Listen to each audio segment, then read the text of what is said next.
teman-teman, perkenalkan, kami dari SMA Kristen Kalam Kudus Pematang Siantar, kelas 11 IPS 1. Di video ini, kami akan membahas tentang pembangunan ekonomi. Saya akan menjelaskan tentang pengertian. Apa itu pembangunan ekonomi? Pembangunan ekonomi adalah suatu proses yang menyebabkan pendapatan per kapita penduduk suatu masyarakat meningkat dalam jangka waktu yang panjang dengan perubahan ciri-ciri penting suatu masyarakat, yaitu perubahan yang baik dalam bidang teknologi, pola pikir masyarakat, maupun kelembagaan.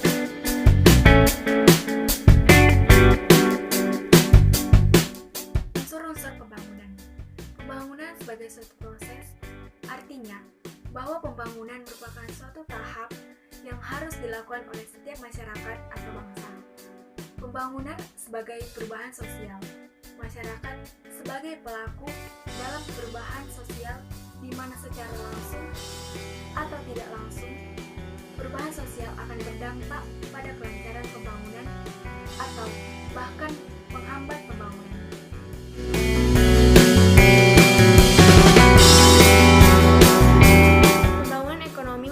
Dampak positif dan dampak negatif. Dampak positifnya antara lain yang pertama, pelaksanaan kegiatan perekonomian akan berjalan lancar dan mampu mempercepat proses pertumbuhan ekonomi. Yang kedua, terciptanya lapangan pekerjaan yang dibutuhkan oleh masyarakat sehingga akan mengurangi pengangguran. Yang ketiga, terciptanya lapangan pekerjaan dari pembangunan ekonomi secara langsung akan memperbaiki tingkat pendapatan nasional. Yang keempat, kegiatan ekonomi yang dilakukan oleh negara akan menjadi semakin beragam dan juga dinamis. Yang kelima, ilmu pengetahuan dan teknologi akan semakin berkembang pesat. Negatif pembangunan ekonomi antara lain: 1. Adanya pembangunan yang tidak terencana dengan baik sehingga mengakibatkan adanya kerusakan lingkungan hidup. Yang kedua, industrialisasi mengakibatkan berkurangnya lahan pertanian. Yang ketiga, tersingkirnya habitat alam baik itu alam hayati atau hewani. Yang keempat, terjadinya pencemaran air, udara, dan tanah dari ketidakdisiplinan manusia.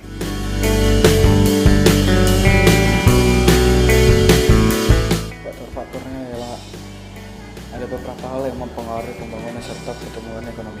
Tapi pada dasarnya hal tersebut bisa dikelompokkan menjadi dua, sebagai faktor ekonomi dan non-ekonomi. Hal yang dapat mempengaruhi pembangunan serta pertumbuhan ekonomi diantaranya adalah yang pertama SDM, yang kedua SDA, dan yang ketiga serta kewirausahaan dan keahlian. Keahlian diperlukan sebagai pengolahan bahan mentah dari alam menjadi suatu barang yang mempunyai nilai tinggi. Faktor non-ekonomi meliputi kondisi sosial, kultur yang ada dalam masyarakat, kelembagaan, keadaan politik, serta sistem yang berkembang dan berlaku di masyarakat. Tujuan pembangunan ekonomi antara lain: 1. Meningkatkan kualitas hidup masyarakat dalam memenuhi kebutuhan pokoknya yang meliputi pangan, sandang, papan, kesehatan, dan perlindungan keamanan dari pemerintah. 2. Memperluas distribusi berbagai barang kebutuhan pokok. Ketiga, memperluas kesempatan kerja. Keempat, memperbaiki kualitas pendidikan. 5. Meningkatkan pendapatan masyarakat. 6.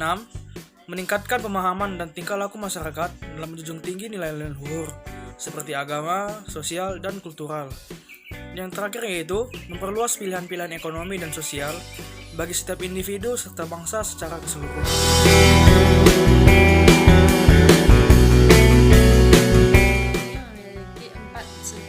Empat sifat penting dalam pembangunan ekonomi, yaitu yang pertama, pembangunan ekonomi itu berlangsung secara terus-menerus, bukan merupakan kegiatan yang sifatnya mendadak atau sementara. Kedua, pembangunan dilakukan melalui perencanaan dan tahapan-tahapan yang matang dan terperinci. Setiap tahapan akan menargetkan sasaran pembangunan yang telah diterapkan. Contoh pada Orde Baru ada namanya Repelita atau rencana pembangunan 5 tahun. Yang ketiga, meningkatnya income per kapita berarti secara umum meningkat pula kesejahteraan masyarakat Sementara itu, pembangunan ekonomi akan terjadi apabila terdapat kenaikan pendapatan per kapita penduduk. Pendapatan per kapita berlangsung sangat lama. 5. Pendapatan per kapita digunakan untuk mengukur peningkatan kesejahteraan suatu negara. 6. Kenaikan pendapatan per kapita diikuti oleh perubahan teknologi.